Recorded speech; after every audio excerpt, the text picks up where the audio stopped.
Hey, what's up? All my true funk soldiers, club funketeers around the world.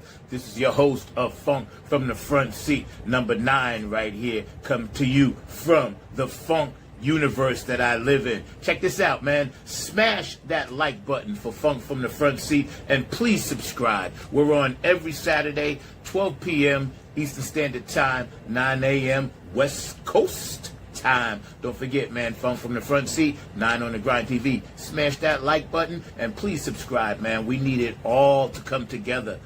Peace, love, and harmony, y'all. You know, it's however you feel, but you just have to fit it between that space, that little space that you got, which is one. You know? One. You know? One. And then you would try to fit your different notes, but you felt in between it like, you know, and that's the funk. You know? You know? And you can change that. You know, and that's the funk. And you can change that.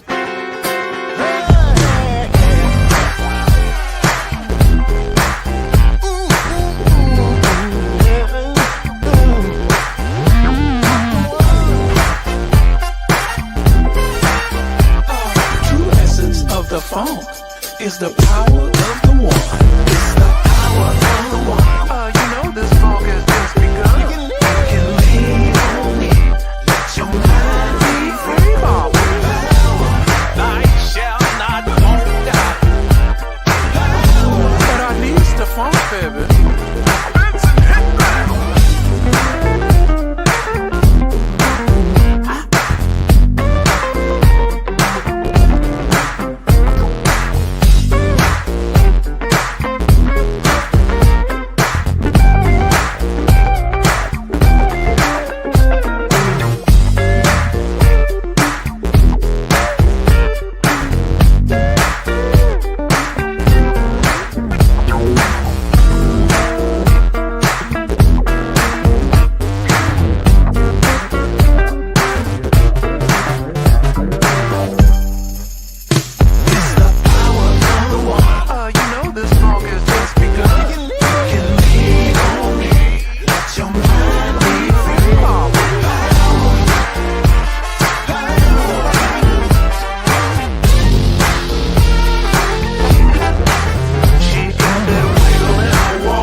What's up? All my true funk soldiers, club funketeers around the world.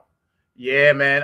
Man, today, oh my goodness, we got like an amazing human being. You know, this gentleman, I met him through another funk sister and brother of mine, Cindy and David, and I want to send, you know, some shouts out of love and peace and harmony to them. But this brother and I, you know, Mr. Joe Peer, he's an actor, he's an activist. I consider him, you know, my friend now. He's on the West Coast. He got up early for us. Don't forget, you know, people that get up on the West Coast early for us, man, we got to really show them some love. So throughout the week, as we're running this show, you know, make sure you shout them out and hit them up. All the people that had birthdays, anniversaries, and any transitions, and, you know, my girl Dawn out there in Winston-Salem. I love you, boo. I hope you get better, feel better soon.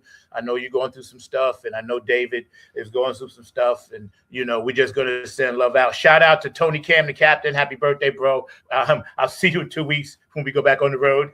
So, my producer, Mr. Mark Lee, back there, keeping it funky, keeping it fast, always classy, never last, keeping it always on the blast for everybody out there, making sure that you guys have the correct technical information, because without him, I couldn't do any of this. And most of all you funky fans out there, from the East Coast to the West, from the North to the South, we're in our 6th year. So who would have thought? During COVID, 6 years ago, we came up with this plan and put this plan into motion. And here we are 6 years later, still on the grind. You can watch it, Not on the Grind TV, on YouTube. Smash the likes and all that good stuff. You know how social media works. Today is a special day because I'm really, really souped up. Anytime we have a guest on for the very, very first time, we get them to, tell us their story and share their journey. And, we introduce them to the funk audience out there that they may not know or may know. And already the brother said, we got mutual friends, so that's dope. Anyway, without further ado, I'm going to bring my man on. Mark will be back later. But right now to the stage for the first time on Funk from the Front Seat, Mr. Joe Peer. We appreciate you, brother, and thank you for popping on. You see me yet? Oh, hold on. Mark, you back there? You were breaking up just a Hold little. on 1 second. He's on, he's in. He's on. Hold on. All right. I know what it is. Hey. Yeah, I got you. I figured, yes. My producer, Mr. Mark Lee, back there, normally does this, but I'm working it forward. I got it. How are you, sir? Right. I'm good. Good morning from Seattle. How you? You come from Seattle? Yes. Good morning from Seattle. Wow. Okay. That's what's up. I always ask this, what's the weather like over there? The weather's been kind of nice, man.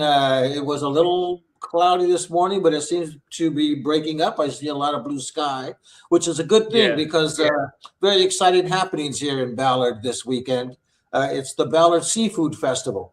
So everything seafood, man, will be out on the street. And it'll be a lot of food choices. There'll be a lot of music throughout the day. I'll probably hit the main stage tonight to catch the main act. I caught the main act last night, and it was an 80s cover band. A lot of fun. People just dancing, having a good time out, living life, Yeah.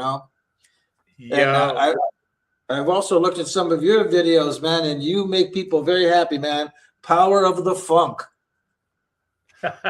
Yeah, that's my big brother Bootsy, and it's like sometimes I get away with playing stuff because I'm a Club Funketeer ambassador, vice president. So a lot of times he'll send stuff out, and that's like actually from his 2 years ago, I think. But there's certain things that I just like to utilize the message for the show. And Power of the One, we all know what that one is. You've been touched, been blessed heavily by the one. It's amazing. For my audience tuning in, and again, we're hanging out with Joe Peer. He's in Seattle, Washington, and nice enough to come on early with us. For my audience that's meeting you for the very first time, tell us a little bit about your background and what you do and that kind of thing. All right. Well, what brought me onto the show is that I'm an actor and just here to share that story, how I made it to where I am today. I think it's kind of an interesting one. We're kind of the same age, and so I knew I wanted to be an actor since I was 8 years old. I just knew that's what I wanted to do. And I remember finding a little newspaper clipping in the San Diego Union. I grew up in San Diego. And I cut it out and I showed it to my mom. It said, be in television commercials, call such and such a number, right? So my mom agreed. We called and we made an appointment. We went down to this guy's office. I'm assuming he was an agent or something. What do I know? I'm 8 years old trying to get into the business, right? So so we go down, we meet the guy, and he says, well, there's a $25 registration fee before we can get started. So my mom said, well, we're going to have to talk to your dad before we spend that kind of money. So right at the dinner table, I showed my dad the little newspaper clipping. My dad looked at it, put it on the table, then said to me, people like us do not become actors. Wow. And that's like your father saying, no, you don't have permission to do that. to do Right, this. right. So I never brought it up again. But the question always stayed with me. What do you mean, people like us? What does that mean, Yeah. people like us? Yeah. Now, as a kid, I never saw Mexican Americans on TV. I never saw anybody speaking Spanglish on TV.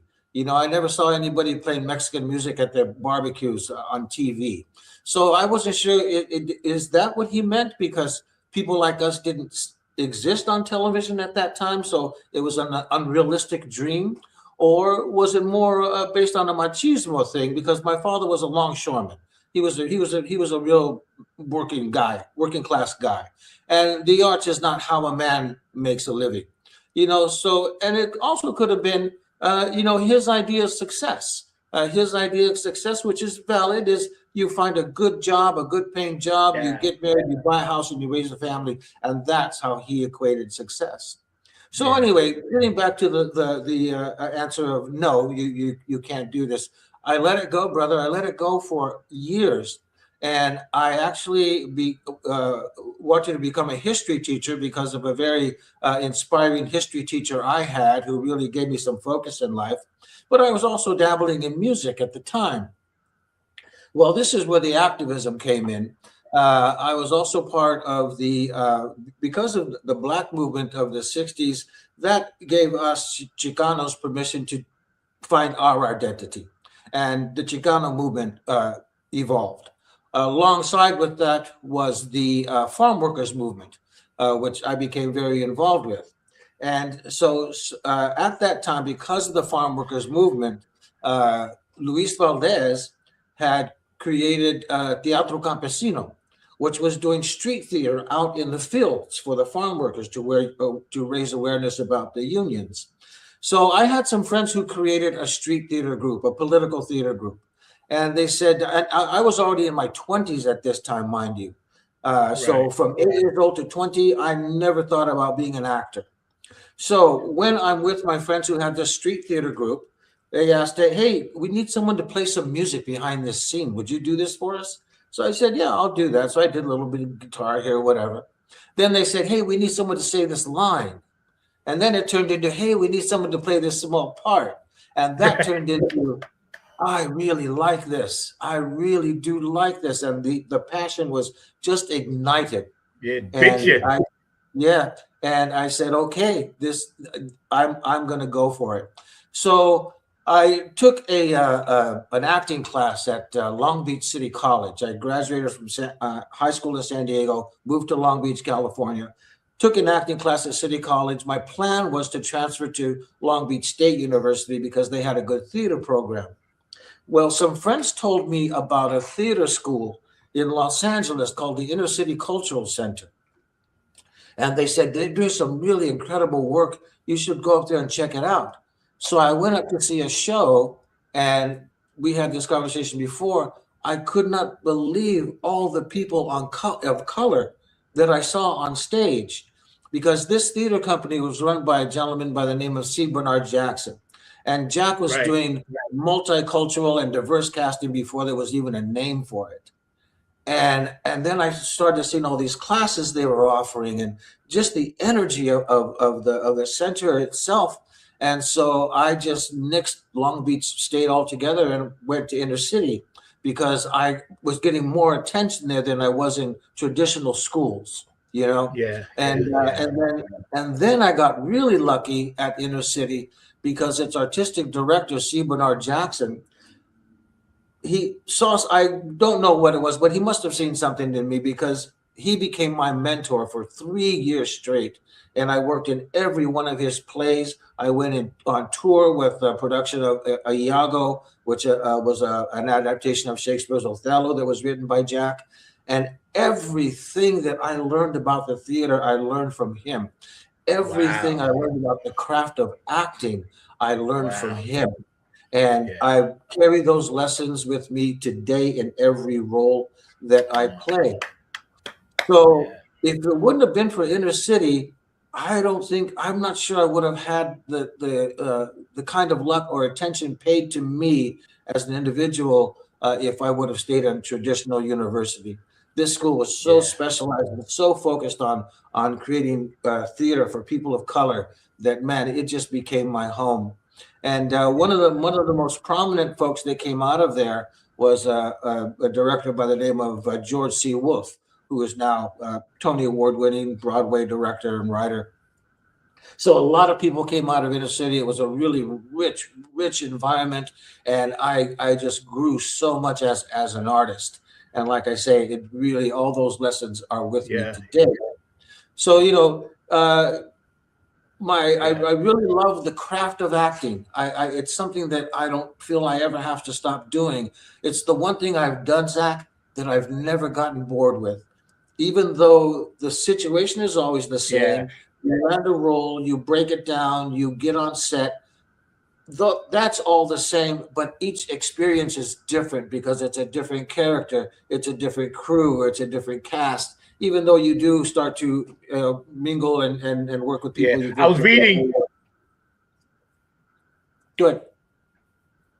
Yeah, I was reading something from that bio, and everything that you said is so organically, like it was planned that way for you specifically. Whatever the universe's plan was for you to have the opportunity to go get an education in one place, and he was like, "Nah, let me get in the street because I know that's where the funk is." You know what I'm saying? And I respect that, man, because whatever artistic thing people do in life, there's always people telling them they can't or they shouldn't. I was curious, though. That's why you saw me writing down. If you see me look over, I wrote a question. What did your dad say?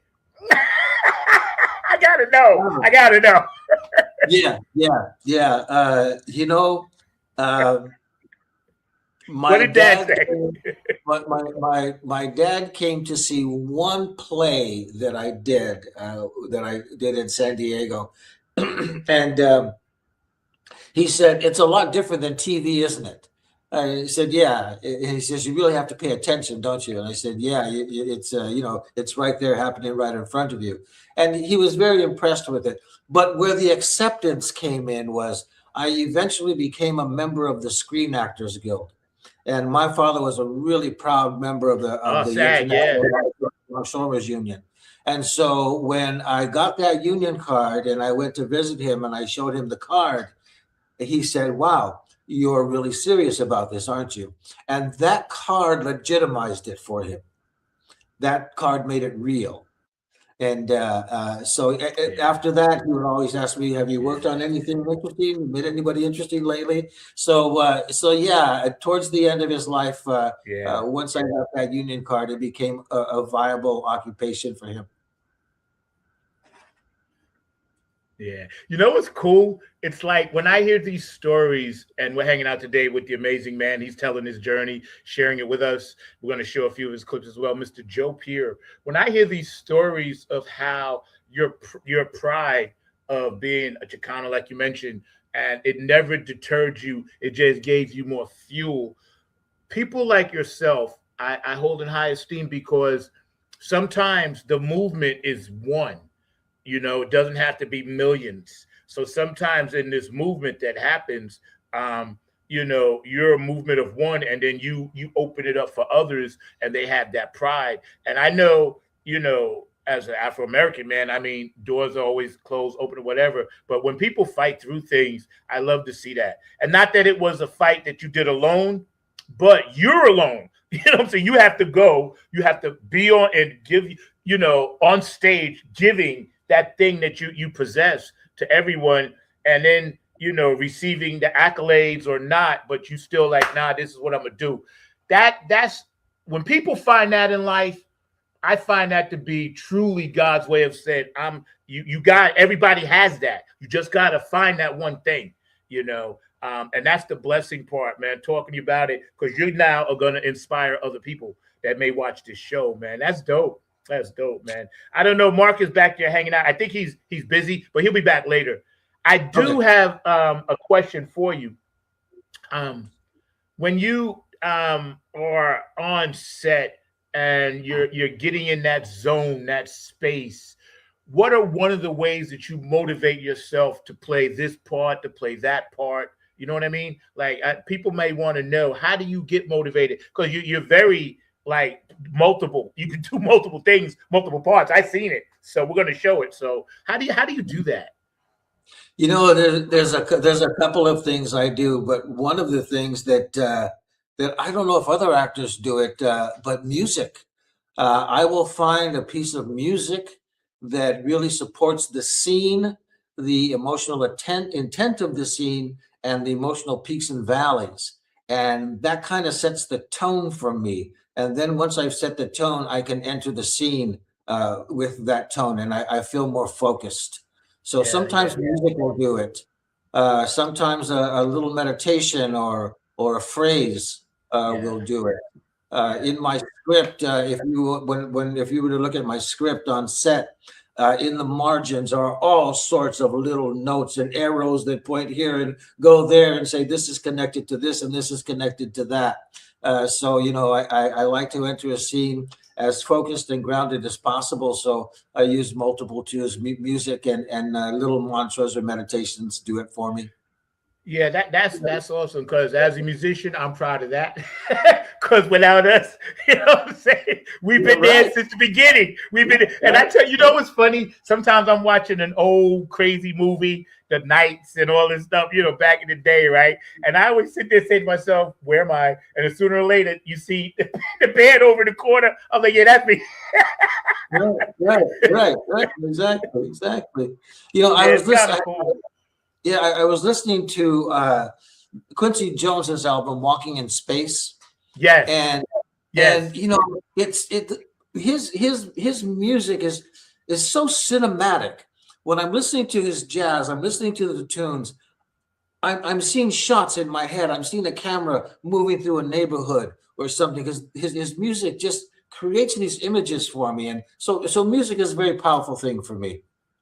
Yeah, Very powerful. that's good to know because, um, yeah, because a lot of times, you know, people see your work complete, but they don't know the hard work to get to that one point. Like my daughter, my oldest daughter, she was in a movie, right? But she was actually on the one of them sitcom things, but she was a baby in the carriage. But then she was also in this movie, right? And I remember going to the set, and I had been on sets before, but I had remember going to the set, and she had to literally be there 8 hours for them to shoot 2 seconds of film.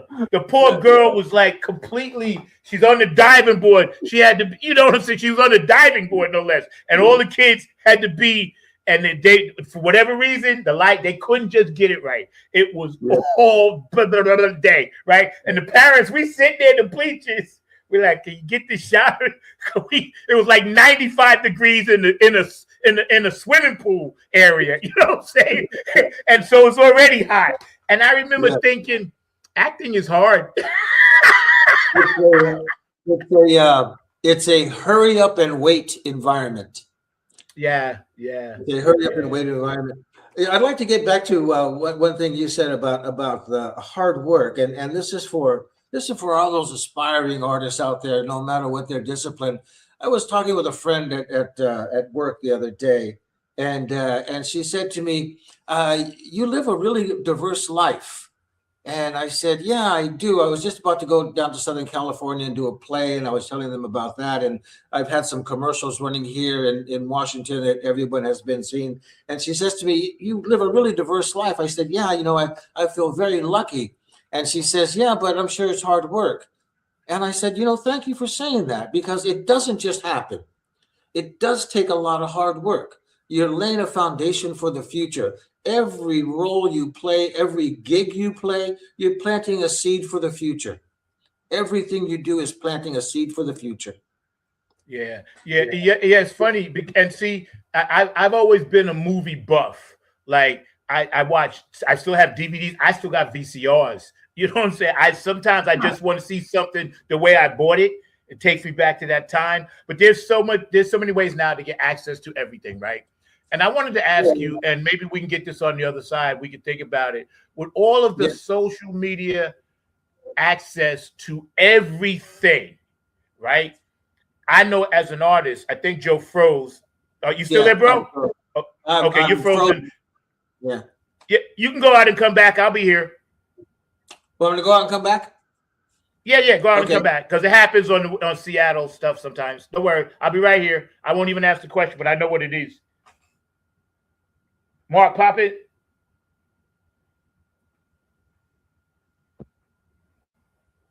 You there, Mark? Oh, I got you muted. Hold on. I muted you on my side. Okay, we got Joe back. We good. All right, here we are.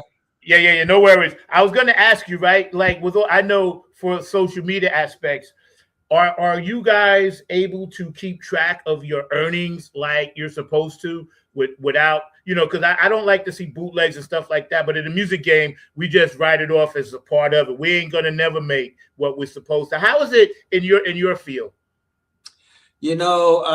It's changed everything in terms of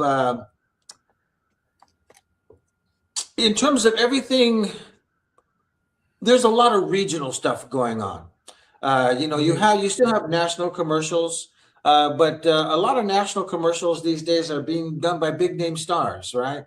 So what's available for someone like me, who's always been an under the radar actor, is more of the regional stuff.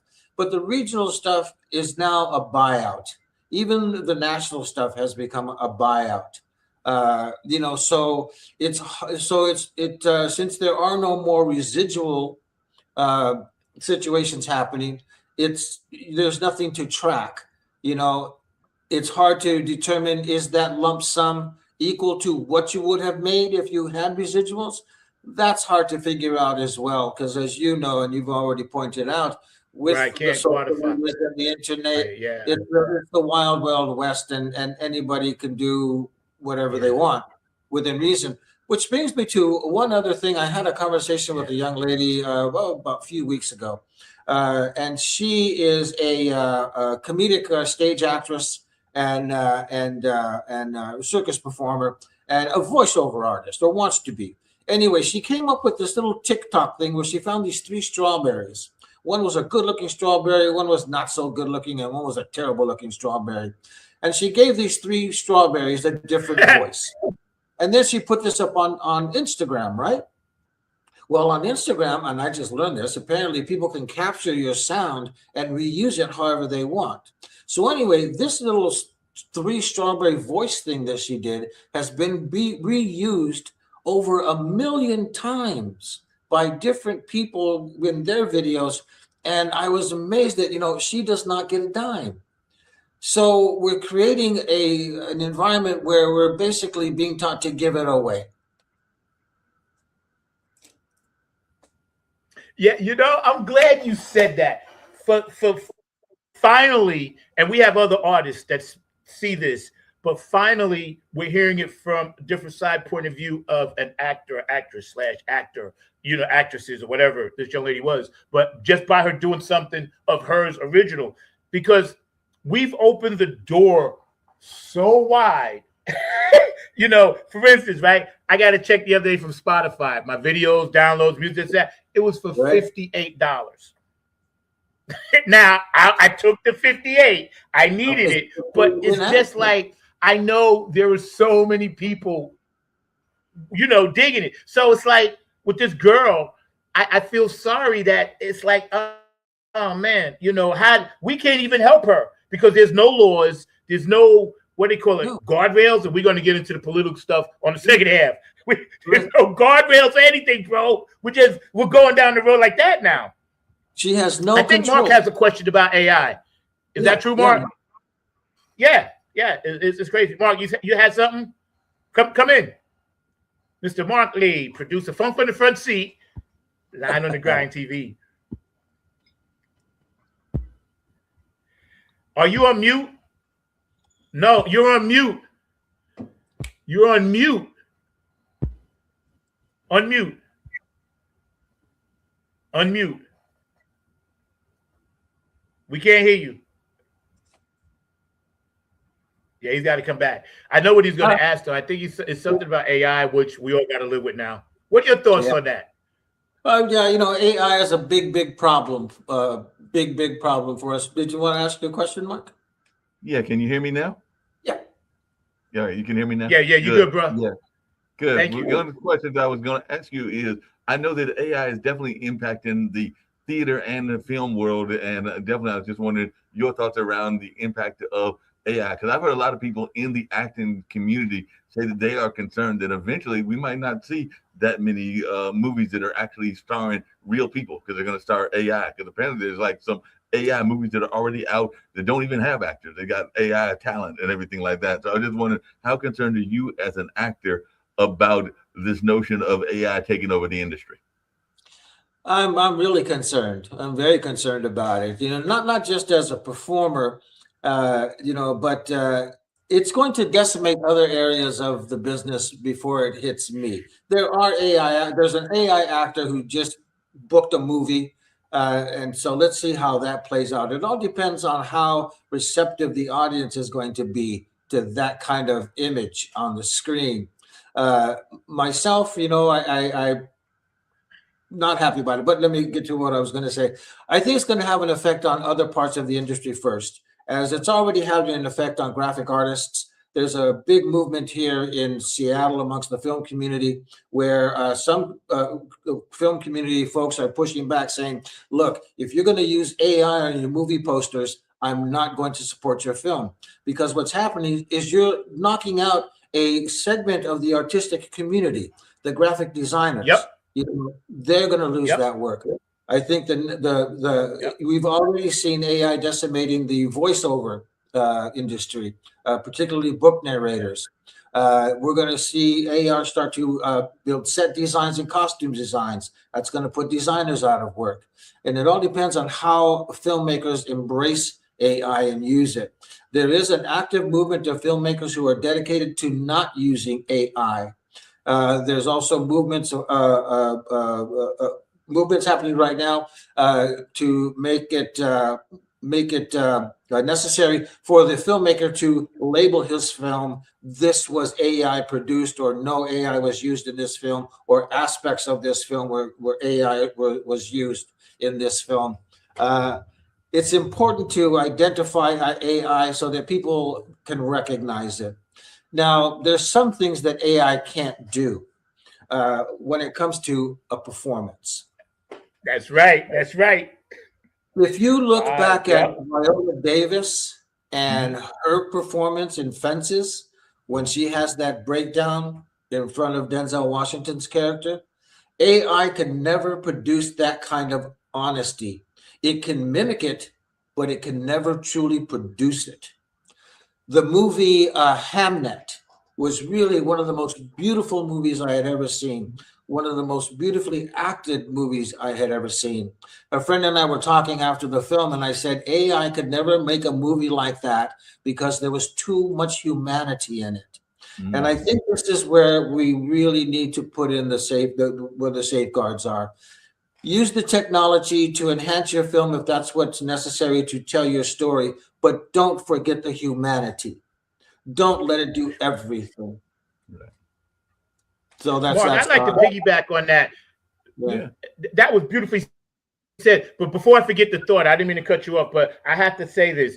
What you just said is what we was talking about in the van coming back from our festival. And the only reason why I'm tying into music is because it's creeping into our stuff too a lot, right? And we use it as a tool. But getting back to what you do, I said to myself, well, one thing AI can never do is give you smell and sense of touch because it's 2-3-dimensional.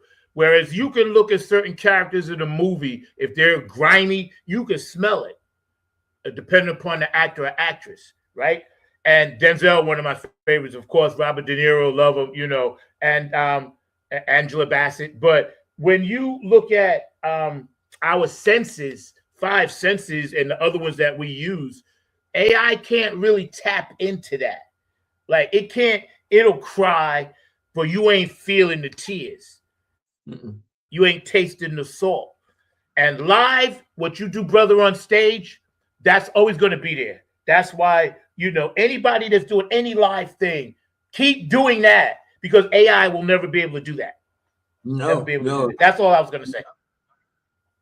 Yeah, I know another question for you, Joe, because we have a very active community theater community here in North Carolina, where I'm based at, and where Zach is currently based and lives for several years and everything like that. I know there's an active community in Seattle, an active community even in New York City. So how important is community theater to you and everything like that? I know that's separate from AI, but I just am fascinated by community theater, and I have friends in the community theater space. Yeah. Well, it's where we live, right? If When I became an actor, I finally found my home. I finally found my people. I they wanted, I was amongst a group of people who wanted me to be there, who wanted me to be a part of things. And that's what we all want. We want to feel a part of something. And that's what community theater means to me. When you find a theater home and you can do play after play and you work with the same directors and work with the same actors, that's where you really grow. It's one of the few things left that we do that's a communal involvement. Not only just being in the theater where you're building a show, but once you open the show, I mean, think about what happens. It truly is magic. Is that you create this environment, you create this illusion, and then people buy tickets to come and see you, and then they sit down and they say, "Okay, take me wherever you want to go." I was doing a production of The Odd Couple in California in the community theater. In a community theater, I had done several shows before, and you had to be Oscar. You were Oscar. I was Oscar, yeah. And so I know you Oscar. So I, each night before the show, about 10 minutes before they would call places, I found this little corner behind the set, behind these flats, and I would just go sit there and do a little meditation for about 10 minutes. Anyway, the director noticed me there each night. So one night he came over and we just started chatting. And he said to me, "What is it about the theater that keeps you coming back?" And I said, "I love the magic of it." And he says, "What do you mean?" I says, "Look, check it out. Look where we are. We're backstage. We're behind this piece of wood. All it is a piece of plywood with some stands holding it up and some sandbags making sure it doesn't tip over. But on the other side is the New York apartment. And an audience is going to come in and they're going to see that apartment and they're going to believe they're in a New York apartment." And that to me is magic. It's pure magic. Hey, That's why I love the theater. Man, hey, Zach, can I ask one other follow-up question? So cool because hold on one second. You can stay on, but I just wanted to tell him thank you for giving us and taking us on this journey because I am on the edge of my seat here. That's why I'm twitchy anyway. You'll see if you do more interviews with me, which you will. You'll be like, "Why does he move around a lot?" I'm twitchy. I was born that way, right? Mark can tell you. I can't. But you're taking me on this journey, and it's so cathartic because of my childhood, and we'll talk about that offline. Go ahead, Mark. Now, my follow-up question is that one of the things that I love, one of the things I love about community theater and everything like that is, can you hear me, Joe? Yeah. Okay. One of the things I love about community theater and all along those lines is the fact that community theater can actually let you explore things that are from the political and social justice front. And I know one of the things that Zach has told me is that you're also a social activist. I was wondering, how important is theater to you in terms of addressing social issues? Because one of the things I love about community theater is that they will tackle things that a lot of other people are afraid to tackle, including some of the mainstream television and films and all along those lines. So I was just wondering your thoughts around that, because to me, that's one of the beauties of community theater is that you're able to tackle on issues that are important to the community, whether that's around homelessness, whether that's around things to do in our community like hunger and things like that. But there's all these things that you can actually tackle, even some of the things going on in our LGBTQ, IAA communities and everything like that. So I just wonder, how important is using theater as a tool for social activism to you? It's extremely important, and it's probably one of the lines of defense, pure lines of defense that we still have. My whole theater background was based on activist theater and being at the Inner City Cultural Center and pushing the boundaries of theater that they were doing there. And also, one of the other lessons that C. Bernard Jackson taught me, he said, if we're going to spend this much time working on something, let's have something to say. You know, there's nothing wrong with entertainment. There's nothing wrong with popcorn movies. There's nothing wrong with, fluff. That's fine. We all need escapism. But the theater, I believe that it's a responsibility of artists to push our society forward. And we push our society forward by holding up a mirror to our society, showing it the bumps, the bruises, and the light as well. But that is, I believe, that is my role as an artist, is to teach, enlighten, and move things forward. And if I can do that through activism, I'll definitely use theater, music, whatever, to spread that message. Yeah. That's so like spiritually grounded, and that's why, your success is going to continue to be what it is, what it always was, and what it will be, to help other people. Because being spiritually grounded like that in this day and age, and still being able to give like you give and spend time on shows like mine, that's special. We cherish that. I want to show some of your videos, but first I'm gonna do a few shorts from people I got to shout out, P-Funk Radio. So y'all hang tight. We're hanging with, our funk family now, Mr. Joe Peer, actor, activist, writer, director, and all that good stuff. Spreading peace, love, and harmony. My producer, Mr. Mark Lee. So y'all hang tough. We're just going to chill for a hot second and acknowledge P-Funk Radio, JTRP, Gabe Gonzalez, Robin Circler P, Larry Funkster Jones, and also anybody else that's on P-Funk Radio, Philly Phil, Get On Funk Buzz, Kenny Green, all you guys that play our music, we dig you. Thank you so much. Bootsy and Patty Collins, of course. I know we got something coming up with the Club Funketeers, so, I'll be getting in touch with you real soon. Patty, I'm on for a couple of weeks. Although I go back out next week, but then I'll be back. HJ Entertainment, Tony Cameron, the Funk All-Stars, Napier Funk Army 2.0, Oak City Music Collective, and also Incredible Talent. Thank you. Afterglow 92416, Q&A Entertainment. Thank you. Brooke Clagett, thank you. Patricia Dioria, Curtis Wilcox, and Georgia Funkovici, thank you for always doing the beautiful artwork and always helping out Funk from the Front Seat. Dr. Brookenstein, hope you're feeling better. Thank you so much for taking care of the websites and all that good stuff. DJ Cocolino, DJ Elizabetta, and also, DJ Monica in Switzerland, thank you for running our music. It's so dope, and we appreciate you, how you be housing it, and David Webb, of course, thank you for keeping us in the Funk Hall of Fame in Dayton, Ohio. Brand new building. You guys got to check that out, because I'm going to make a trek up there at the end of August and bring some nappy head gear up there, to hang out with all the greats, which is like incredible honor. And then Mark Lee, my producer, and also today our special guest, Joe Peer. So we're going to show something, one of your clips, if that's okay with you, sir. Please, yes. Oh, y'all hear me? Yeah, that's fine. Yeah, please. You good? You good? Okay. Yeah, Okay. please, yeah. Yeah. Hold on one second.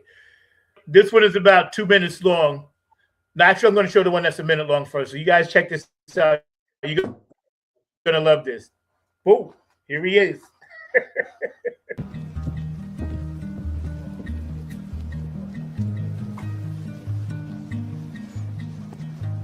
We're wired to handle life's changes, big and small. Requires us to adapt, to adjust. But together, it's time for everyone's least favorite game show.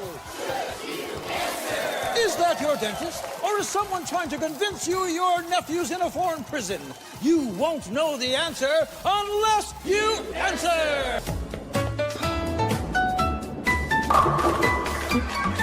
It's not your typical retirement. So my SunTrust advisor checks in with us regularly to make sure we're on the right path.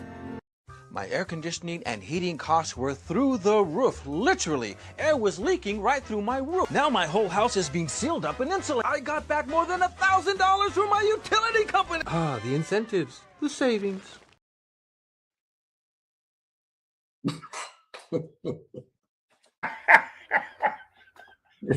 Yo, I love the bowling one. I saw that last night. You were bowling. I'm like, no, that's so dope. That one made me. Actor. I'm already laughing because just all your little things. Yeah, that Nintendo one made me a real hero amongst my great. grandson. Now, I was laughing at the shit you answer, but also laughing at the one that had to deal with you Yo, running the it's air funny. conditioning. I'm trying to tell you. Yeah, insulation never looked so appealing, did it? Exactly. Right. Yeah, a lot of fun, a lot of fun. Yeah. Now, just for my audience to know, I'm sorry. Did you write or direct any of those? No. I was hired for each one of those to play a role. Yeah. You hear me? No. Yeah. I can hear you. Can you hear me? Yeah, we hear you. Okay. Yeah. No, Right, I did okay. not write or direct any of those. No. Yeah, we got you. I just want to make sure. I know we're on. Okay, cool. And I know sometimes West Coast we get this slight delay, especially up in Seattle. But Sir Knows we call him will never stop this funk. We're going to show this next one, right? This is about 2 minutes. My audience is going to love this. We're hanging out with actor, activist, writer, producer, comedian, and all around good human being, man, Mr. Joe Peer. This is just the first of many times. He's going to be a regular now. I'm already inviting you back into the pool because this is great. This is great. George, is that you here now? Why? No time for that. What are you doing here?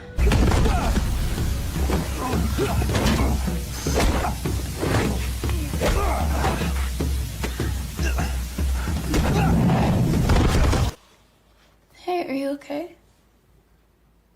Yeah. Just out of breath from my walk. What are you working on? Where's Grandma? Her dementia got pretty bad last year, so I had to put her in a place that could help. We can visit if you like. I want to make things right.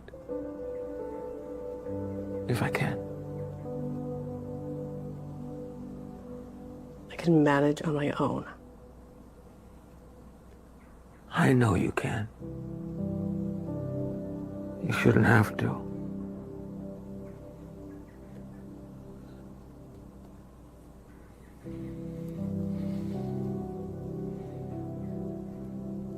I'm really sorry you had to. Leave that guy alone and just go do your fucking job, huh? I'm not doing my fucking job, motherfucker. I'm fucking leaving. You fucked her back there, didn't you? Fucking that's Yeah, that's right. I fucked your fucking girlfriend. So what are you gonna do about it, puto? It's okay. It's okay. I want this. I want this more than anything. Thanks for stopping by. Hey, you take care now.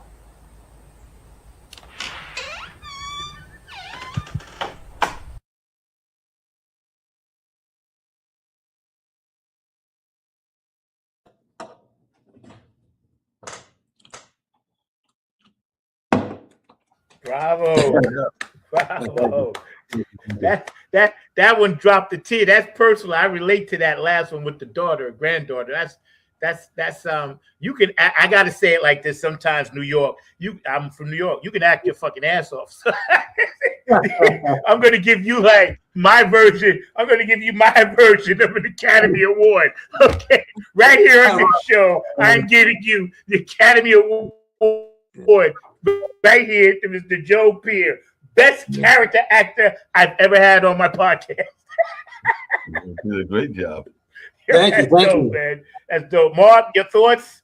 No, he was great actor. I was impressed. I've been playing speechless? all those great roles and everything like that. So he was playing some very powerful roles and everything like along those lines. I did have a question for you, Joe. Have you ever thought about going on? Make the it other short. side? Make it short. It's very short. Have you ever thought about going on the other side of the camera? Because Sure. I know a lot of actors that would love to be directors or filmmakers themselves. So have you ever thought about going on the other side of the camera as well? I guess I have. Yeah, I have. But it's something I don't think I have the experience to do. It's so much responsibility, have so much to think about. I really do love directing theater, however. I whenever I get a chance to do that, I always jump at it. But no, I enjoy being on set. I enjoy just watching. I love watching the director. Can I share a quick story? Yes. Sure, sure, sure. We got about 15 minutes, but go ahead. You, as long as you want to stay, we good. Go ahead. Yeah. Yeah. Because I wanted to ask you something at the end, but go ahead. Yeah, when I was, it's just about directors and learning and being on set. When I was in my 30s, late 20s, early 30s, I was living in San Francisco. And I started doing a lot of background work because I wanted to learn how films work. I wanted to learn how a film set works, what the roles were, what the actors do. I just wanted to learn the mechanics of a film set. Well, I got hired to do background on a movie called Peggy Sue Got Married, which was directed by Francis Ford Coppola, who directed The Godfather, which I was a huge fan of. So I was supposed to work for 2 days as an extra on background on Peggy Sue Got Married. My second day there, the on-set casting director came up to me and said, "We need someone to do this little featured bit pushing a cake down an aisle. You want to do it?" I said, "Yeah, I'd love to do it." And I said, "When are they going to get to that scene?" She said, "Oh, maybe tomorrow, the next day, but go to wardrobe." So I go to wardrobe. They put me in this waiter's tuxedo. They did not get to that scene for 8 days, guys, for 8 days. So for 8 days, I planted myself behind Coppola and I just watched him make his movie. And because I was in wardrobe, no one ever asked me to leave. And it was the best film class you could ever ask for. Man, I pinch myself to this day because of how lucky I was to experience. I remember that movie too. Peggy Sue Got Married. I remember that. Yeah, when Kathleen Turner gets chosen the homecoming queen, this waiter guy brings this cake down an aisle, and that's me pushing the cake. But man, what a film! I got to go back and watch it now. Yeah, what a film! I hate to pivot, but and that's amazing. I hate to pivot, but I want to make sure I get you out of here on time. I did have one kind of social aspect of this conversation I wanted to ask you about. But first, I wanted to just let my audience know, look on the bottom of the screen, you can follow this brother, Joe Peer. He's an amazing human being. Follow his website, go on, check it out, and follow some of the films that he's done and some of the things he's doing now. He's spreading peace, love, and harmony through his gift. And he was nice enough to share his gift today with us, kind enough to come on with myself and Mark and share it with you guys. And don't forget, smash that like button. Please subscribe. You never know who we're going to have, what you're going to see on Funk from the Front Seat.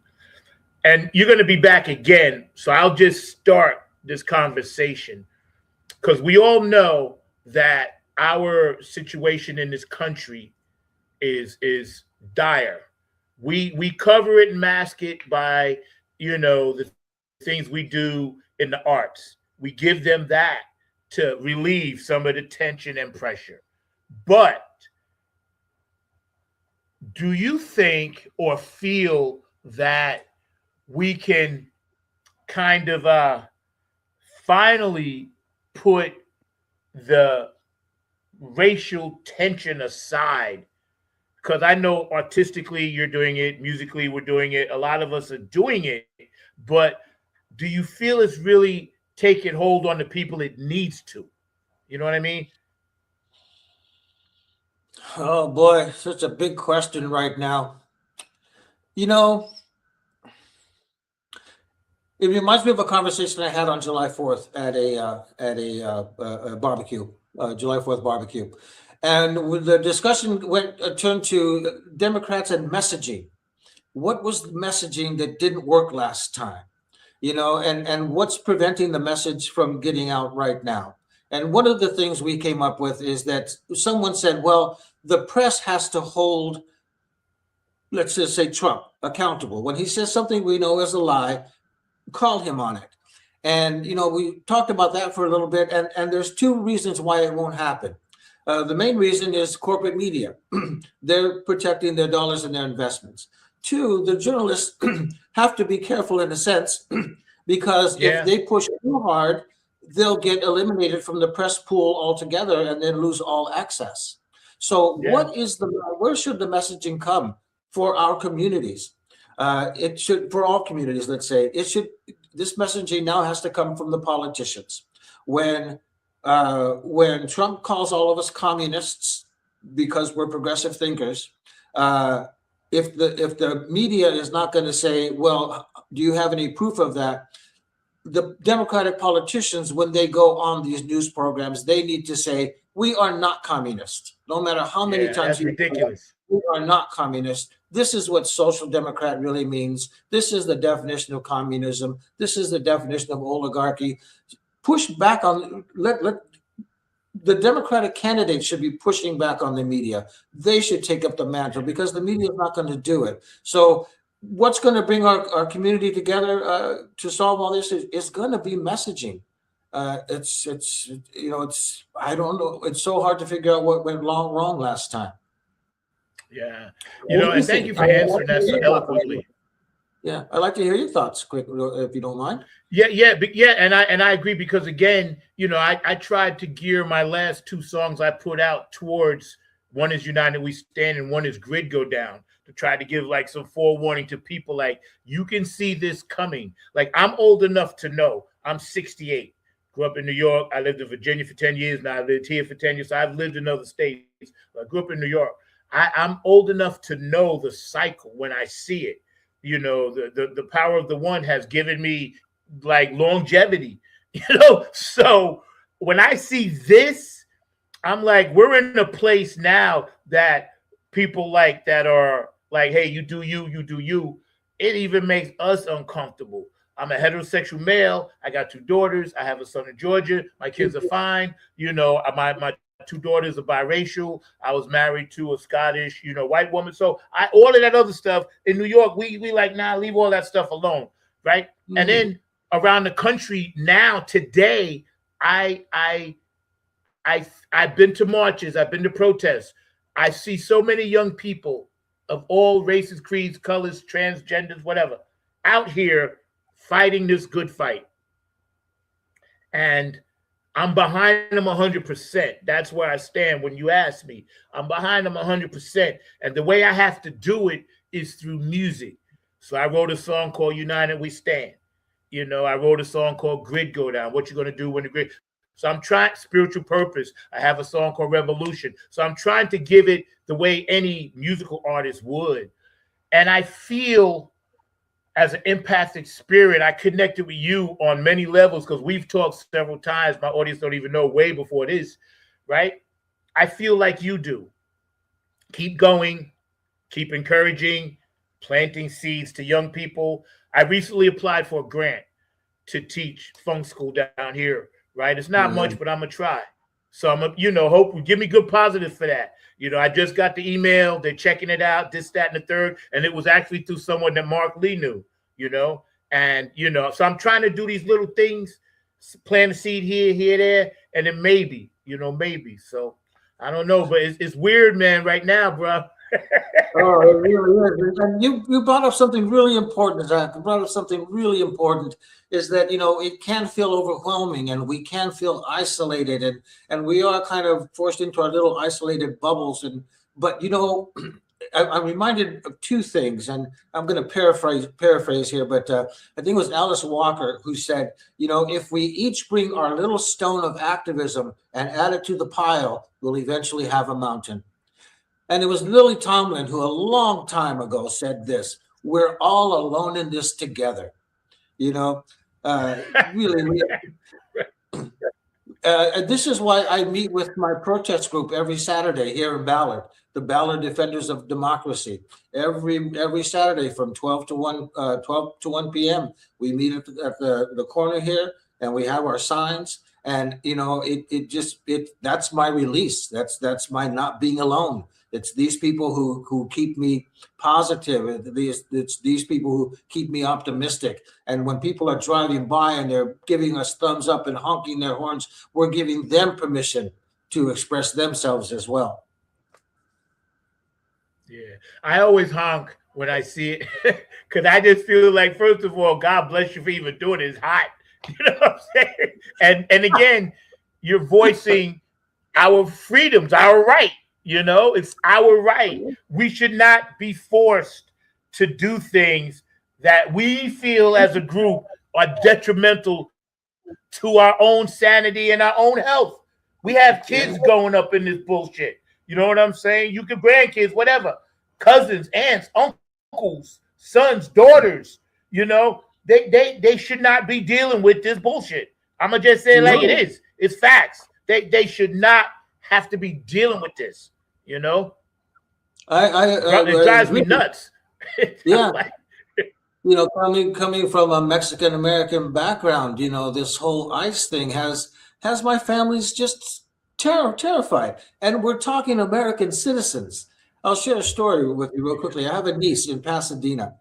She lives close enough to her work where she walks. Well, in between her home and her workplace is the bus stop where a young Mexican national was picked up by ICE. And so now she's afraid to walk to work. She drives to work. She's afraid to walk to work because she's brown, but she's an American citizen, brother. She shouldn't have to feel that way. Even if she wasn't an American citizen, she shouldn't have to feel that way. Agree. You know, so yeah, well, you know, we have a government right now that's terrorizing our communities. And hey, November, man, November, get out and vote, everybody. November. Yeah. And you know, that's right. I was going to say that. And see, the dark has to show up so the light can even shine brighter. But people that are now, wherever they are with this thing, there's no gray area anymore. I don't care who you are. You know, I may get kicked off the air tomorrow. I don't really care. Yeah. You know what you can do to me? I'm 68. What are you going to do? You know, but again, we need to speak up. We need to fight. We have to fight. We have to fight. The show I gave out American flags at my show on 4th of July. Yeah, because I'm a patriot. I have a right to give out a flag, and that's what we did at our show. Yep, and I'm not a communist. Yeah, there you go. Mark, keep it short. We got to get him out of here because I know you scratching at the glass back there. Short. Two very short questions. One you kind of alluded to, which is how important is it for people of one. Two. The second one's very short. I got time. How important is it for people of their Latin background to represent themselves on Okay, as long as you got time. Okay, could you repeat the question one more time? I'm sorry. Yeah, how important is it for people that are actors of Latin background to represent themselves and find representation in their acting community? Oh, you know, representation is everything, right? Representation is everything. I mean, that's we have to give young ones have to have someone to look up to. Right. Young ones need someone who they can identify with and say to themselves, well, man, if they could do it, I can do it. Right. You know, representation is everything. And so I think it's important across all our communities. Seeing people in roles that we don't normally see people in, right? Why do we never see any Latino airline pilots? Right. You know, we need people. We need to see Latino airline pilots because there are Latino airline pilots. You know, representation is everything. Yeah, I was having that conversation with you. And there's nothing that any of us, people of color, there's nothing that any of us are not doing already. We're already in all aspects of society. Right. I was having that conversation with a coworker of mine because they were talking about. It's sad because Martin Luther King. Hold up, Mark. Go ahead. Martin Luther King said to the lady that plays Uhura on Star Trek. Right. After the second season or whatever, she wanted to leave. You know the story. Maybe you can share the story of what he told her. Well, you probably know the same thing you do. The story goes from what I've read is, you know, she wanted to leave the show, but Dr. King convinced her to stay because he felt that her representing Black women on the show was more important than her dissatisfaction with the character or the job. That she needed to take on she had a bigger responsibility to take on, and she did it. And you know, the rest is history. Yeah, she did. Yeah, and you know, as a kid, like me, growing up in New York, we didn't see many black people on TV. You know, No, it, exactly, it was it was exactly. it was strange because I'm walking around. I'm like, there's millions of black people, but I only see like a couple on TV. Like, how is this possible? You know, but you live and you learn. My dad taught me and my sister well. He taught Exactly us. that You point. know, he showed us. That's why I asked the question, because we were talking at one of my coworkers about the need for having more representation with fantasy, because there's not a lot of black fantasy characters. We see blacks in sci-fi, but not a lot in the fantasy world. So there was a talk about the need for more authors and even participation in the fantasy category and all along those lines. So that was a conversation I was having with a coworker. Now, my other very light question, because I used to watch soap operas back in the day. I used to watch Dynasty. I used to watch Dallas. I used to watch a number of them. And I saw that you had a small role on one of those soap operas. So I wanted to know, what was it like working on Falcon's Crest? Because I'm not gonna lie, I actually watched some of those shows back in the day and everything like that, growing up in the 80s and going to college in the 80s and everything like that. So what was it like working on Falcon's Crest? Oh man, I was so young, man. That's way back. Well, here's the story about Falcon Crest. Falcon Crest was the job that got me my union card. That was the job that finally put me over the top in points so that I could qualify to join the union. It was it was a lot of fun because it was one of my first professional jobs. You know, it's one of my first jobs where I was actually hired to say something. I wasn't in the background, and I was familiar with the show. But it was really exciting time for me. You know, I was living in San Francisco. That show was shot in the Napa Valley. Got a call from the agent saying, you know, you have an audition, and you know, go up to Napa and go see the people at Falcon Crest. So oh, I know what it was. I actually went to audition for a different role. I went up and I auditioned. And as I was leaving, the casting director said, before you go, we're not going to use you in this episode, but we liked what you did, so we'll be in touch. I said, okay, great, that's fine. You know, thank you for the opportunity. Never gave it a second thought. Well, 2 days later, it happened to be a Wednesday. My agent calls and says, you're booked to work on Falcon Crest. I said, I have an audition. She says, no, you have the job. I said, but they're shooting that scene today. I auditioned for that the other day. Aren't they shooting that today? She said, no, it's something totally different. They remembered you from the last one, and they're giving you this part. So I didn't even have to audition for the second role. And, you know, I got on set. I got to meet Robert Foxworth, and it was a great time. It was a real coup for me. And it was a real proud moment because I felt like I had finally become a professional actor. Wow, that's Mark. Real quick, I'm going to tease you. Yeah, and I got something for you too, Joe. But hold up, but Mark, I have to tease you because you said in the '80s you watched all those shows, right? Now, Joe, I'm gonna show you the contrast between the good Mark Angel and the devil me. In the '80s, I got hired from 1980 to 1990, so I didn't watch any of that. I watched the reruns. So good for you, Mark. Kudos, because you was definitely a good boy. In the 80s, oh my God, I don't even remember. I don't remember that. I just woke up and it was the 90s. I was in my 20s. Yo, I was in my 20s, bro. Take me back. Please, can I go back? But on the real, Joe, for real though, right? I did watch a lot of those shows, right? And back then, I heard Gene Hackman say this. Maybe you can elaborate. He said once he'd be telling people, listen, from the distance shots, don't worry about my face. Don't worry about what I'm doing up here. Just get the shot. He said what matters is the close-ups. So how do you feel about that? Well, you know, close-ups, when you're first involved with them, they can be pretty intimidating because, you know, the camera's right there, right? And you got to pretend it's not there. But once you do it after a while, you know, you kind of get used to it.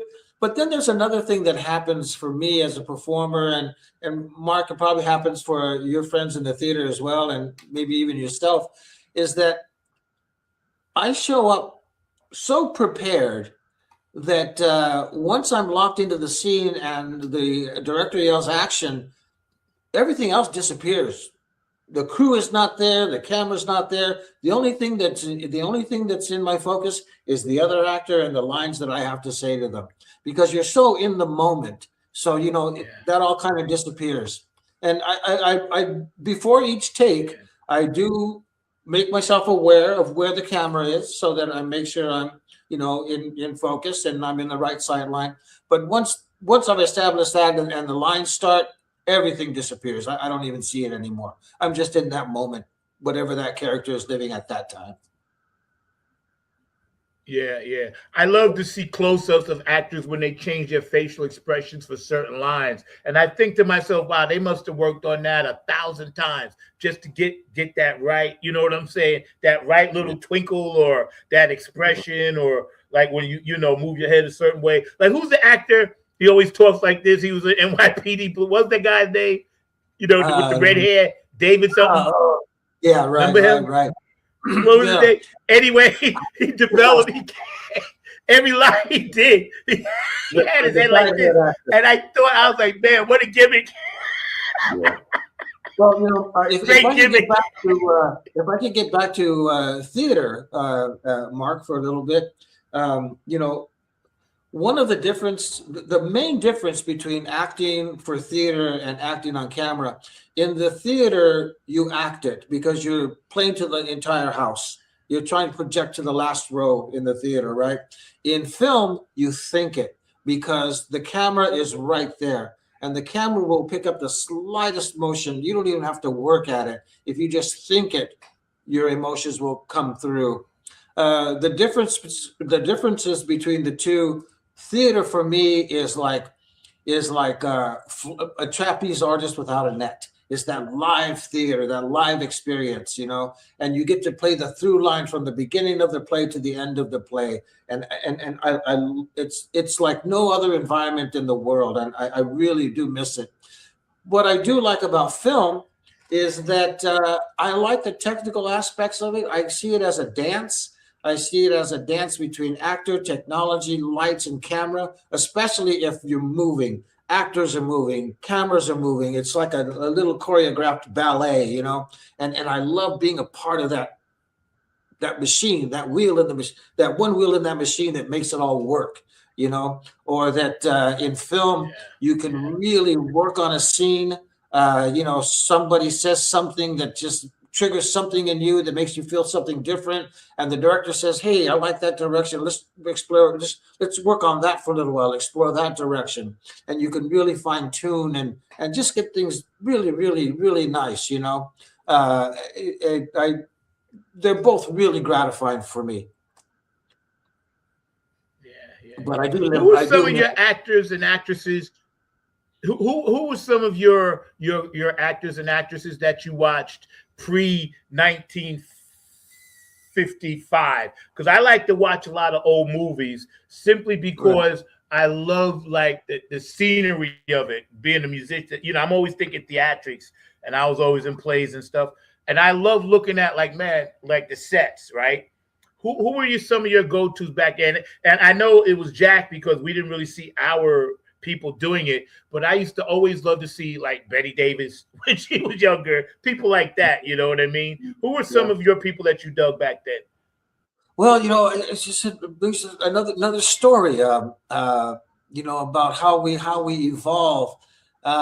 Even as a kid, I was very aware of movies. I was very aware of the technical side of movies. Even though I was watching a movie, I was very well aware that outside of that rectangle was a bunch of lights and wires and people doing all kinds of different jobs, But what really, here's the story.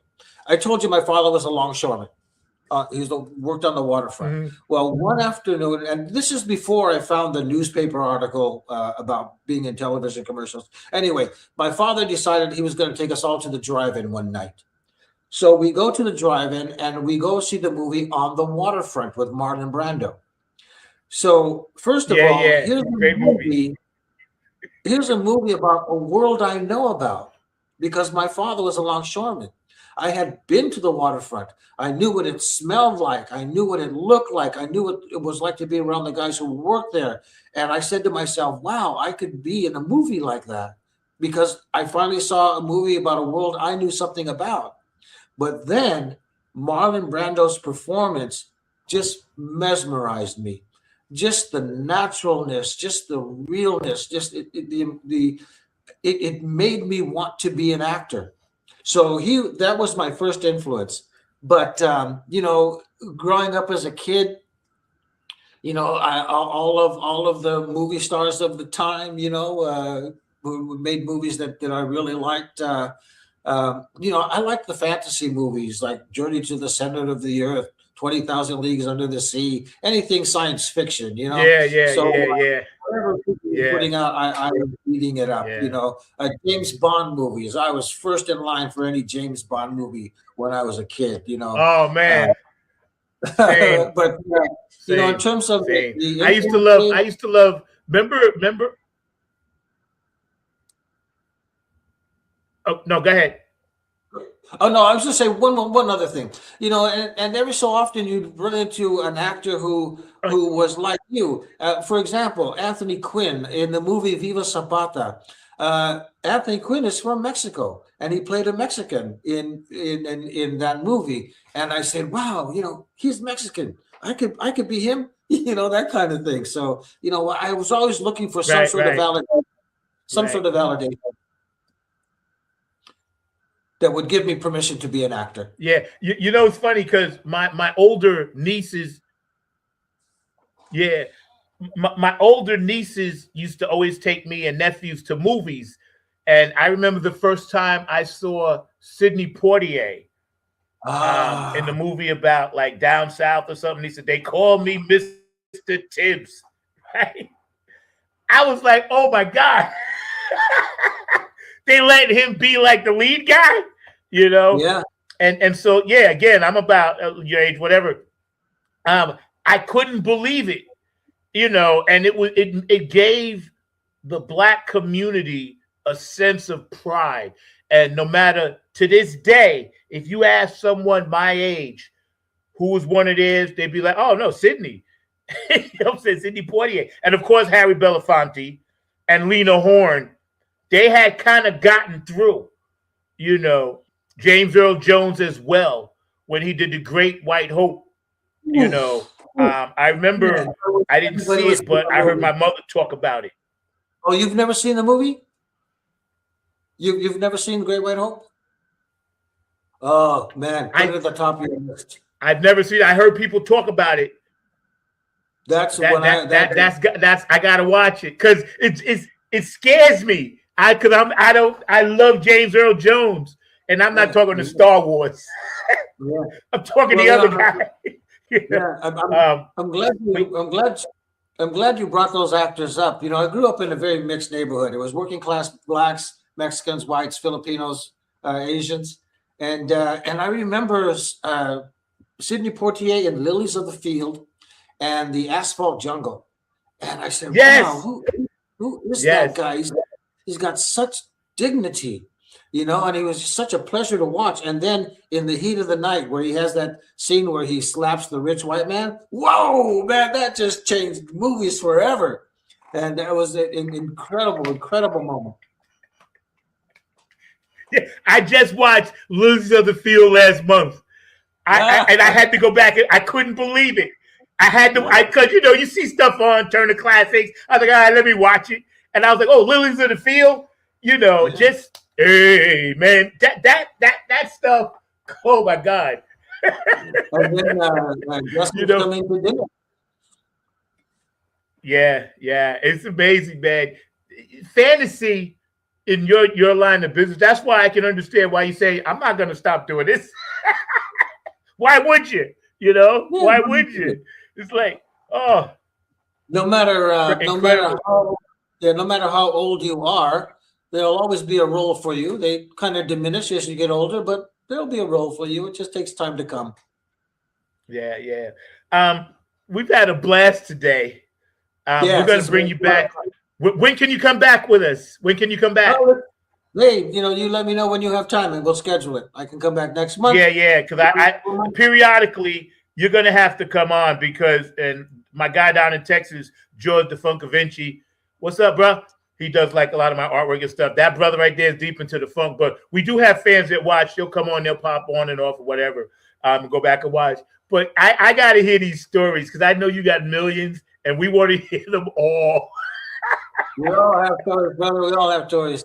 We're artists. We want to hear them all, bro. I'm going to give you the full screen for a minute, and then I'm going to come back and sign off. But I'm going to give you the full screen so you can just like talk to the people and kind of give them what you want to give them before we get out of here. All right, bro? All right. Think about that real quick. Yeah.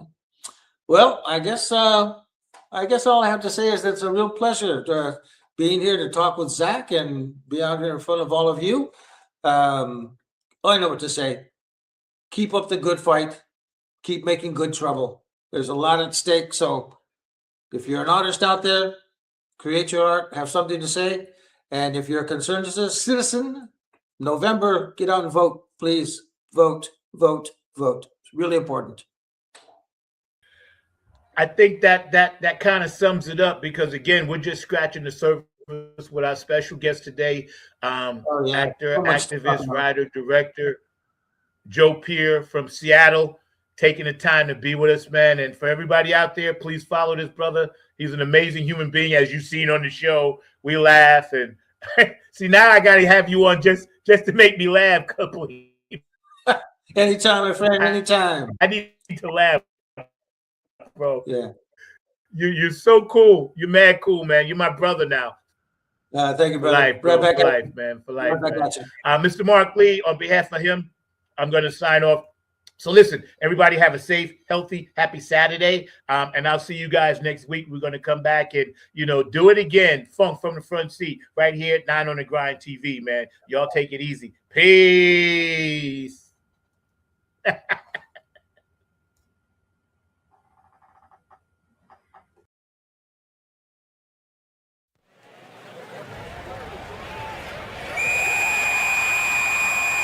Penalty on the phone. 15 yards for faking the funk. Man, why you threw the flag? 15 yards for faking the funk. Say what? It's the funk. It's the funk. Chromacon, variants. It's the funk. Chromacon, variants.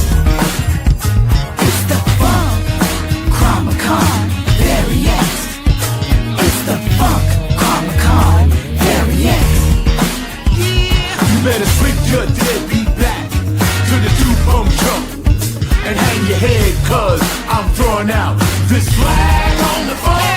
You better switch your deadbeat back to the two-pump truck and hang your head, cause I'm throwing out this flag on the phone.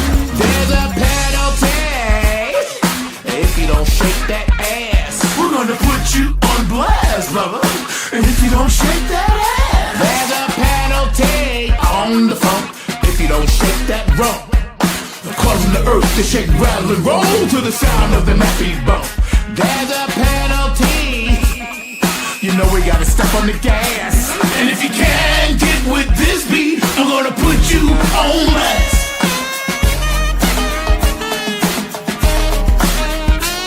And if you can't get with this beat, I'm gonna put you on blast. Yo, what's this fun Chromacon thing you talking about? I don't know, man. That's a whole other thing,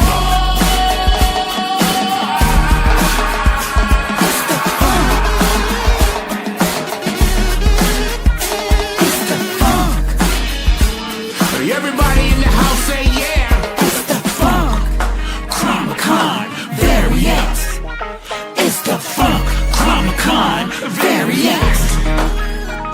You better swing your deadbeat back to the two-pump truck and hang your head, cause I'm throwing out this flag on the phone.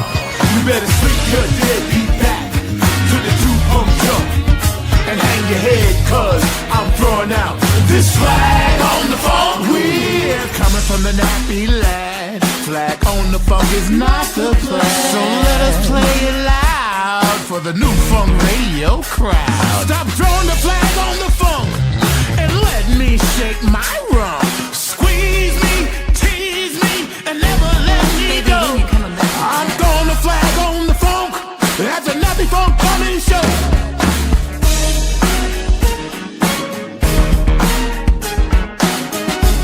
We ain't never gonna stop. We ain't never gonna stop.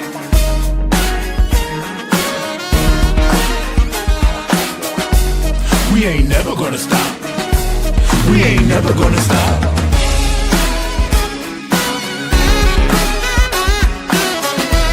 We ain't never gonna stop. We ain't never gonna stop.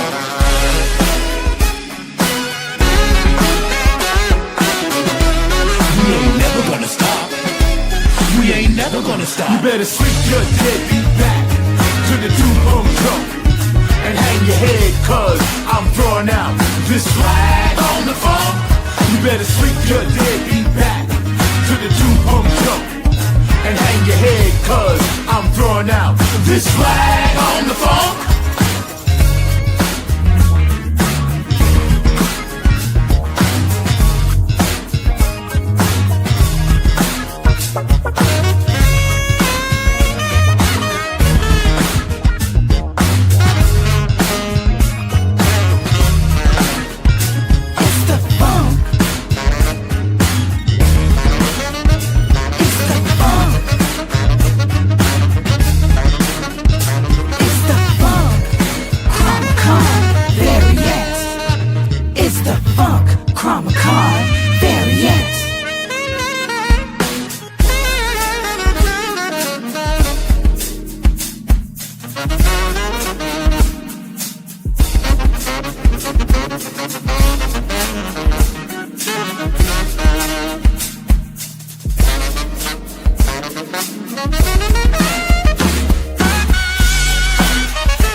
It's the Funk Chromacon variant. Yeah, man, we had a great time today hanging out. Don't forget, please subscribe, smash that like button, and y'all stay safe. Our guest today was Mr. Joe Peer, actor, activist, director, writer, brother, so righteous, man, and we're going to have him back again. We'll see you next week. I got a few surprises for you. I could be bringing on some of the Funk All-Stars, and we might get into how we did our little, our tour and how we did our little thing over there up in the mountains up in New York, but we'll see. We'll see what's happening. I'll see y'all next week. Peace. Keep it funky, y'all. You know how we roll. To honor my girl, Lisa Love, keep it funky, y'all. I see you, LL. Love you, sweetie.